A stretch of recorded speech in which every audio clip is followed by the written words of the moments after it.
Okay, here's another video here. This is a 96 Chevy S10. I've got the positive disconnected and hooked up to the battery here. It's one of those side terminals type deals. I don't know if you can see it that well,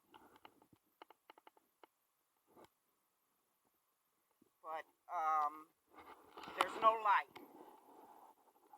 I'm not even getting a connection for it. And I can push the booster. Nothing happens. There's no lights, nothing. No lights to no power to the truck at all.